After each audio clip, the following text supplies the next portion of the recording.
محمدا رسول الله. Apakah terkoneksi dengan Allah atau tidak itu perkara lain. Nah, karena itulah kemudian diikat di ujung ayat itu ketika sholat disebutkan innas sholata. Kenapa menggunakan alif lam? Karena kita mesti pastikan semua bagian sholat yang kita tunaikan itu terkoneksi kepada petunjuk dan ajaran Nabi, sehingga bukan hanya bacaan yang kita ungkapkan di lisan, gerakan yang kita lakukan, tapi juga ada hikmah yang kita pahami, bacaan yang kita mengerti, gerakan yang kita dalami, wa yuzakkikum, ada pengaruh kepada jiwa, sehingga kita menemukan sesuatu yang baru dalam hidup kita. Wa yu'allimukum ma lam takunu ta'lamun. Nah, ini tipikal ciri orang beriman, yang dengan itulah kemudian dia memburu waktu sholat yang telah ditetapkan. Inna sholata kanat 'alal mu'minina kitaban mauquta. Dia buru, jadi bukan dia tunggu, dia buru itu. Dia buru. Dan saat dikumandangkan konektivitas panggilan sholat, nanti getaran imannya itu mengkonfirmasi. Itu yang dimaksud Quran surah ke-8 ayat yang kedua, Al-Anfal ayat 2. Innamal mu'minuna alladzina idza dzukirallahu wajilat qulubuhum. Pakai innama adatul hasri dalam ilmu nahwu itu untuk membatasi satu informasi. Sungguh ciri dasar orang beriman itu yang paling pokok sebagai berikut. Jadi kalau nggak punya ini, imannya dipertanyakan. Yang paling pokok, idza dzukirallahu, bila disebutkan nama Allah, wajilat qulubuhum, ada konfirmasi getaran iman dalam tubuhnya, dalam hatinya.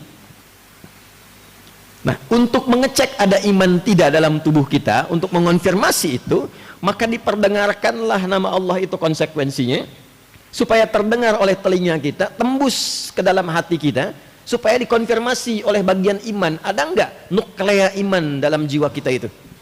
Maka diperdengarkan di telinga. Telinga bahasa Arabnya udhun, jamaknya disebut dengan adhan. Adhan itu bukan sekedar panggilan. Kalau cuma panggilan mungkin namanya nida, selesai. Ya.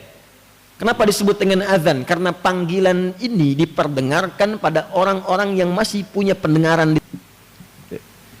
Dan Anda tidak akan temukan satu panggilan yang disebutkan setiap pergantian waktu dalam sehari, mengiringi pergantian waktu, berubah dari gelap ke terang, ya kan? Muncul subuh, gitu kan? Ya, ketika berubah pergantian waktu ada panggilan. Pindah ke siang ada panggilan, siang ke sore ada panggilan, sore menjelang malam ada panggilan, datang malam sebelum tidur ada panggilan. Untuk mengecek jangan-jangan paginya ada iman, sorenya hilang. Yusbihu mu'mina wa yumsi jauh-jauh di Riau saja, Pekanbaru dengan Bengkalis sama enggak waktu subuhnya tuh? Dengan Kampar sama enggak? Perbedaan waktu itu bukan sekedar menunjukkan tempat lokasinya berbeda, tapi untuk memperdengarkan bacaan sholat 24 jam tidak berhenti di muka bumi ini. Di mana ada panggilan ibadah, memperdengarkan Tuhannya 24 jam tidak berhenti. Manusia mana yang mampu membuat sistem seperti itu?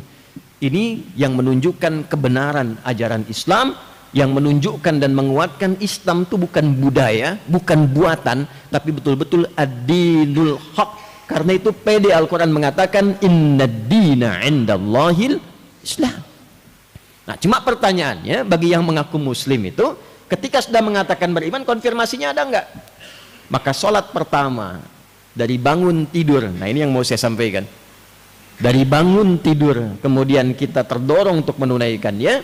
Sholat pertama ini satu-satunya yang memiliki dua nama yang langsung disebutkan di Al-Quran, dan seluruh rangkaian namanya unik nanti ya. Jadi kalau ada kitab itu cukup bagus ya, misalnya Nadharat fi Ma'anis Shalah, ada Asrarus Shalah, dan beberapa kitab-kitab lainnya itu kalau kita ada kajian-kajian yang agak unik yang tidak banyak ulama mengkaji itu. Saya ambil contoh begini, nanti saya balik ke waktu awal. Kalau siang itu bahasa Arabnya apa? Nahar kan? Nahar kas-sa'id. Ini kan banyak mubalik majlis tabligh ini. Nahar. Tapi kenapa sholatnya zuhur namanya? Kan? Sore itu apa bahasa Arabnya? Masa al-khair ya akhi. Kok sholatnya asar? Kok namanya asar? Padahal asar itu kan bukan sore. Al-waqtul ladzi yu'asiruna fa huwa asrun. Setiap momentum yang kita lalui namanya asar. Kok sore sholatnya asar? Maghrib menjelang pergantian. Kalau malam apa? Lail, tapi sholatnya isya. Apa kaitan isya dengan asya? Apa kaitan asya dengan ma'isyah? Itu semua nyambung. Tapi karena sekarang kultum, dan tadi dikatakan tausiah singkat, ya kan? Maka saya hanya akan buka bagian pertama saja. Kenapa sholat pertama itu subuh dan disebut juga dengan fajar? Kenapa ketika disebutkan fajar yang disebutkan Qur'annya? Kenapa ketika disebutkan subuh yang disebutkan tanafusnya? Quran surah 81 ayat 18, was-subhi idza tanaffas. Quran surah 17 ayat 78, aqimis salata liduluki syamsi ila ghasaqil laili wa qur'anal fajr. Inna qur'anal fajri kana masyhuda. Yang lainnya salat, begitu masuk ke fajar Quran, begitu masuk ke subuh tanafus. Pernah nggak kita kaji dulu? Itu poin yang pertama dulu. Bapak Ibu sekalian, hadirin rahimani wa rahimakumullah. Saya mulai dari fajar dulu. Ada 3 kata dan 3-3-nya muncul di Quran. 1 fajar, 2 infajar, 3 fujur. Ya, fajar, infajar, 3 fujur. 3-3-nya punya akar kata yang sama, berasal dari huruf fa, jim, dan ra, yang asal mula katanya adalah sesuatu yang memancar, ya, terhadap respon dari satu hal. Jadi ada satu pancaran, ya, untuk merespon satu hal, keluar pancaran itu. Jika yang dimaksud responnya fisikal, keluar memancar secara material, itu digunakan kata infajar namanya. Contoh gini, Umri mau bor air nih, aksi sosial misalnya ke satu daerah, mau bor air. Ketika dibor, airnya keluar, memancar kan ke atas. Nah, itu namanya infajar, materinya keluar. Ya, contoh Quran surah kedua ayat 60.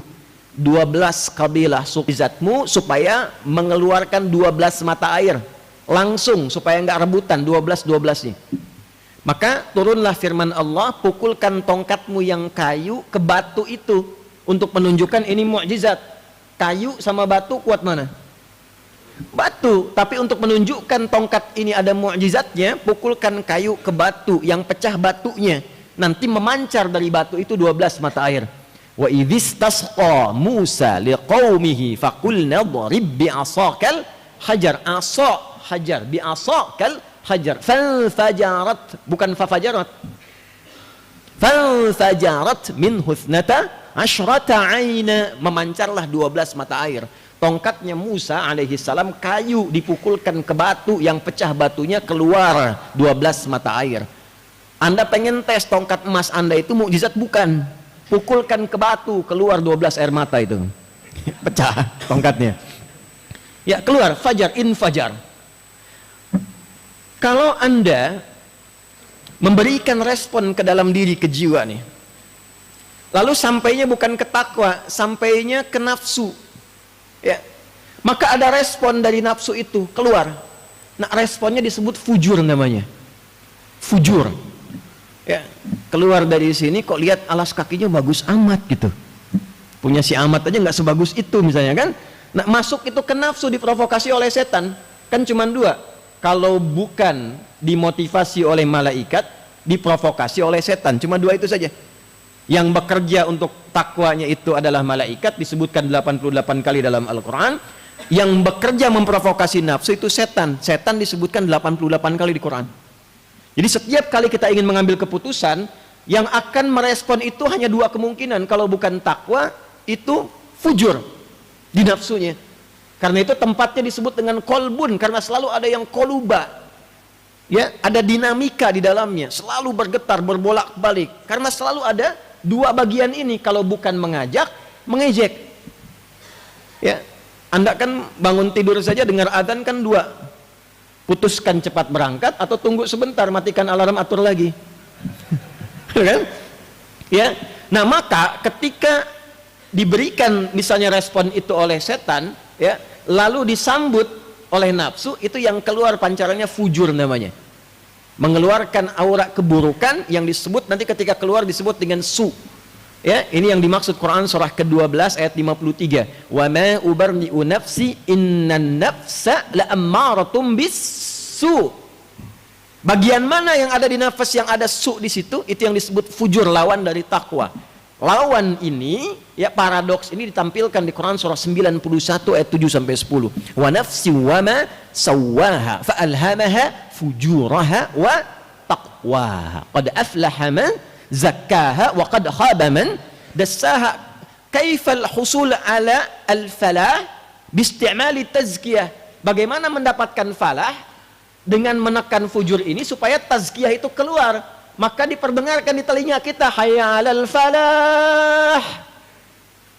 Disambut oleh kita untuk fungsi tazkiyah, mengerjakan apa? Salat. Diperdengarkanlah sejak awal bangun supaya tazkiyahnya fungsi, fujurnya ditekan, yang muncul di takwa. Takwa itulah yang nanti akan memancarkan gelombang merespon panggilan azan. Respon itulah yang disebut dengan fajar. Makanya kenapa subuh itu saat panggilan pertama, responnya disebut dengan fajar, untuk memberikan kesan bahwa saat kita mendengar itu ada bagian respon sinyal takwa yang merespon itu dan ada getaran dalam jiwa kita. Sudah bangun. Waktunya kita menghadap Allah. Ditandai dengan cahaya fajar yang muncul secara material, membelah kegelapan malam, memunculkan cahaya terang. Ini bukan ilmu otak-atik ya, ini ada bacaannya nih. Awas nih, ini saya tidak terlalu senang ngaji dengan pendekatan tafsir medsos. Ya, tak takayuk taktiku, tiktokan gitu kan? Fasbakayu facebooku, facebookan, ya. Tabaya tubuh, youtuban, instagramu, instagraman. Muncul semua tuh. Balik ya. Nah, jadi fajar itu menjadi penting karena itu sinyal awal pembuktian kita sebagai insan beriman. Itulah sebabnya kenapa sholat di Quran satu-satunya yang disebut sebagai bagian dari penentu iman. Namanya iman. Zakat tidak disebut iman. Puasa tidak disebut iman. Walaupun dibuka dengan ya ayyuhalladzina amanu, tetap siamnya disebutkan. Tapi sholat ketika disebutkan dia menjadi penentu iman. Al-Baqarah ayat 143 di ujung ayatnya, wa ma kana Allahu liyudhi'a imanakum. Al-farqu bainal mu'min wal kafir tarkus shalah, kata Nabi. Jika Anda ingin cek perbedaan orang yang sudah beriman dengan yang belum, lihat salatnya. Itu. Baik. Saya agak cepat karena tausiah singkat ini. Ketika direspon itu oleh cahaya iman kita yang terpancar, apa yang kita bawa menghadap Allah? Ternyata beda. Nggak sama. Apa perbedaannya? Maka disambungkanlah oleh kita, lompat dulu ke Quran surah 81 ayat 18. Was-subhi idza tanaffas. Dan aku bersumpah demi waktu subuh apabila tanaffas, semua aktivitas itu dimulai dengan mengeksekusi setiap gerakan-gerakan, rencana-rencana yang sudah terukur dan matang. Jadi Allah itu membuat sistem kehidupan yang terukur dan matang, yang semua makhluk mengerjakan itu sejak subuh dimulai berputar itu. Ya, kalau bahasa kita bersamaan dengan nafas yang mengalir itu, maka kegiatan dimulai. Silahkan cek tumbuhan itu mulai mengeluarkan oksigen itu kapan? Subuh. Karbon dioksida diserap, oksigen keluar. Saya buktikan itu di Belanda, Pak. Untuk membuktikan itu, qadarullah waktu di Belanda di Utrecht. Kalau di sini kan kedengaran azan. Saat kami di Delft, di Utrecht tepatnya, itu kan ngecek jam berapa subuhnya tuh di Belanda, daerah Utrecht. Qadarullah flatnya itu, apartemennya, itu penginapannya tuh di area-area yang rimbun dengan tumbuhan pepohonan. Dekat kanal, ada 13 kanal yang tersambung ke seluruh wilayah provinsi di Belanda itu. Dan kalau nanti ada waktu main-main ke Delft itu ada tempat VOC di situ. Saya pernah menduduki markas VOC 20 menit tuh. Untuk riset. Itu mohon maaf tuh ya, teman-teman yang kita Majlis Tabligh, kemudian di sini ada teman-teman di Umri. Ini enggak ada 1/5-nya luas ruangan VOC dari ruang masjid ini. Ruangannya kecil. Cuma di depannya gudangnya besar. memanjang dari kali, yang kali itu menyambung nanti ke Samudra Hindia. Jadi kalau ngambil dari kita itu rempah-rempah, mereka langsung ngambil kapal, itu langsung berhenti depan gudangnya, bongkar muatnya. Tapi poinnya bukan itu. Saya kembali ke Utrecht. Jadi sebelum 5 menit sebelum waktu subuh tiba saya keluar. Tidak ada segar-segarnya. Padahal semua isinya pohon, dan itu udaranya luar biasa. Begitu masuk ke waktu subuh, itu berubah drastis, segar semua, oksigen muncul. Wassubhi idza tanaffas. Matahari mulai bertugas, kegelapan malam belah, keluar cahaya. Ya, semua bertugas. Anda bayangkan, yang tidak dihisab saja mengikuti sistem yang Allah buat. Manusia itu bukan hanya sistemnya, diatur oleh Allah pergerakannya, pedomannya, arahnya, ditunjukkan sampai ditanya, fa'aina tadhhabun? Engkau ini mau kemana sebetulnya? Engkau aku ciptakan, hikmahnya aku jelaskan, sistemnya aku terangkan, pedomannya aku kirimkan, rasulnya aku tetapkan, pembinaannya ada, penjelasannya lengkap. Tapi masih belum paham juga, masih belum dipilih juga. Engkau mau kemana? Kan? Maka ketika datang panggilan itu, kita pun mulai merencanakan, membawa peta hidup, peta jalan kehidupan, bagaimana mengawali kegiatan di hari ini supaya terukur. Dalam bahasa Arab, ketika Anda menyiapkan sesuatu yang terukur, terencana untuk dieksekusi, itu disebut dengan subuh namanya. Dari kata asbah.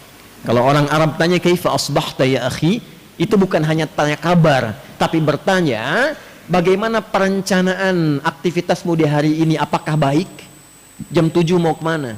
Jam 8 di mana? Jam 9 kerjakan apa?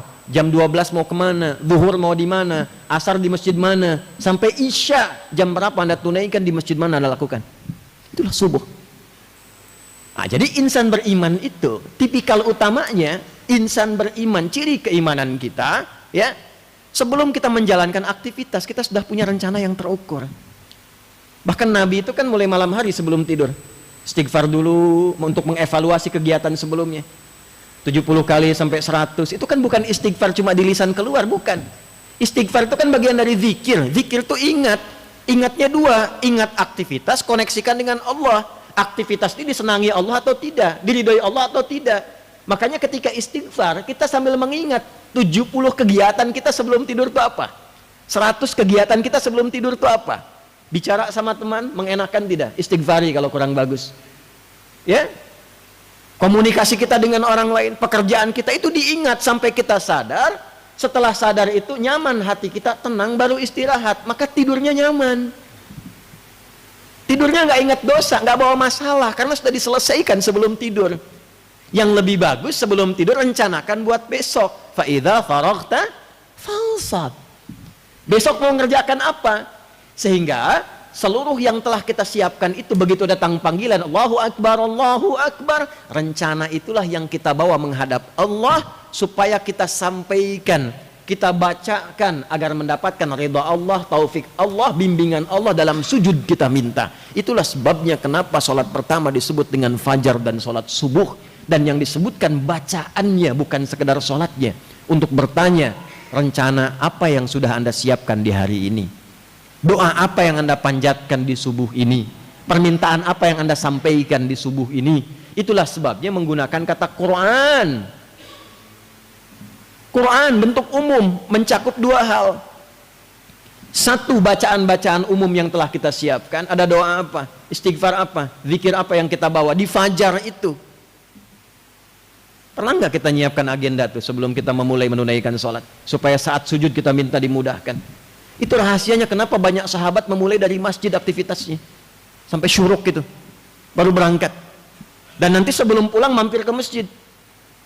Kalau sirahnya lengkap, ini kalau kita satukan kajiannya, nanti PR nih Majelis Tabligh kalau kita bikin kegiatan pedoman deh, coba kita satukan itu jadi implementasi kehidupan, pedoman hidup Islami sebagai seorang muslim, dari akidah, ibadah, muamalah sampai akhlak tuh. Ya, bagaimana pagi memulai dengan iman. Iman itu dibawa dalam ibadah, dipraktekkan dalam muamalah, dihiasi dengan akhlak. Setiap langkah kita dari ujung kepala sampai kaki, bisa nggak kita mulai itu? Sehingga nanti sifat itu terkoneksi dengan Allah yang memberikan kasihnya kepada kita. Sifat ibadahnya merubah kita menjadi abdun, dijamakkan dengan ibad, membentuk karakter sebuah akhlak. Itu yang dimaksud wa ibadur rahmanil ladzina yamshuna 'alal ardi hauna wa idza khatabahumul jahiluna qalu salama. Ibadnya karakter seorang yang menunaikan segala hal atas dasar ibadah, dimiliki sifat kasih yang tersambung idhofah kepada Allah, dibimbing jadi karakter. Jadi melalui karakter moral membentuk karakter intelektual, menghasilkan karakter kinerja. Dari etos dibimbing logos masuk ke patos.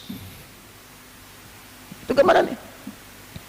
Nah, persoalannya dari sekian banyak kita sholat subuh dan fajar itu, sudah berapa banyak rencana yang disiapkan? Berapa yang sudah kita mintakan kepada Allah? Aspek keduanya, Quran juga permintaan itu ketika berjamaah nanti diwakilkan bacaan umumnya oleh imam. Itulah sebabnya kenapa imam kualifikasinya itu spesial, khusus. Karena di antara makna Quran kalau idhofah itu di antara maknanya Al-Quran yang dibacakan.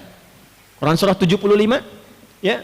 Dari ayat kita ambil saja misalnya 16 sampai 18. La tuharrik bihi lisanaka litajala bihi inna alaina jam'ahu wa qur'ana fa idza qara'nahu fattabi' qur'ana wa qur'anal fajr inna qur'anal fajri kana mashhuda. Maka kita punya bacaan yang kita bawa, jamaah di masjid diwakilkan oleh imam. Itulah sebabnya kadang-kadang imam sudah menyiapkan ayat, tiba-tiba saat mimpin bisa berubah itu. Gak percaya silahkan, bisa berubah. Kenapa? Karena Allah arahkan bacaan itu sesuai dengan kepentingan umumnya makmum. Itulah sebabnya imam berikhtiar, dicontohkan Nabi sebelum sholat nengok dulu ke jamaah kan. Bukan perkara istaqimu dan jamaah jawab sudah tahu. Bukan itu yang penting. Lihat siapa yang sholat. Adakah yang buru-buru, adakah wajah-wajah sedih, adakah wajah-wajah yang ikhlas sehingga bacaannya harus surat Al-Ikhlas. Gitu kan? Nggak kuat berdiri lama kan? Itu semua dilihat. Maka ketika kemudian ada kan yang sebelum itu lihat dulu, saya itu masuk ke tempat murojaah imam di Masjid Nabawi, undangan khusus. Ya, Syekh Hudzaifi itu masih murojaah apa ngecek imam-imam yang lain, yang muda-muda setoran sebelum dimulai sholat. Kami diundang masuk, lihat diskusi. Setelah itu dibawa ke makam Nabi, udah selesai ke Raudhah dan sebagainya. Itu masih murojaah, kan ada CCTV. Kita kan lihat, oh ini makmumnya siapa, gambarannya bagaimana, baru dipilihkan surah sesuai dengan keadaan makmum berdasar gambaran imam. Tapi kadang-kadang ketika itu pun saat mulai bertakbir itu bisa berubah surat yang dibaca. Coba kenapa nggak disambungkan ayat 16 tiba-tiba inna anzalna tuh? Dari surat 2 ke surat 97 kan lompatannya jauh itu. Itu kan nggak tiba-tiba pengen dibaca begitu saja itu. Beda sifatnya itu lain. Nah itu yang saya maksudkan. Ayo coba kita gabungkan 4 elemen ini. Sehingga ketika kita gabungkan berwujudlah kemudian menjadi bagian manusia yang paripurna. Nah sekarang pertanyaannya, ada nggak bimbingan merencanakan kegiatan untuk menjalani visi hidup dimulai dari subuh? Nah itulah nanti yang akan kita bahas dalam bahasan khusus di sesi Majlis Tabligh setelah ini, supaya nanti kita punya pedoman yang akan ditebarkan kembali sehingga umumnya ya masyarakat Indonesia baik yang tergabung di Persyarikatan Muhammadiyah atau juga yang kawadir yang lainnya bisa mendapatkan manfaat dari kajian-kajian yang bisa kita rumuskan di kesempatan ba'da subuh ini. Saya kira saya mohon maaf kalau tausiah singkat ini tidak begitu singkat, tapi untuk menajamkan apa yang saya sampaikan supaya setidaknya kita bisa memahami dengan lebih maksimal. Subhanakallahumma rabbana wa bihamdika nasyhadu an la ilaha illa anta nastaghfiruka wa natubu ilaik wa akhiru da'wana alhamdulillahi rabbil alamin. Nasrun minallahi wa fathun qarib wa basyiril mu'minin. Assalamualaikum warahmatullahi wabarakatuh.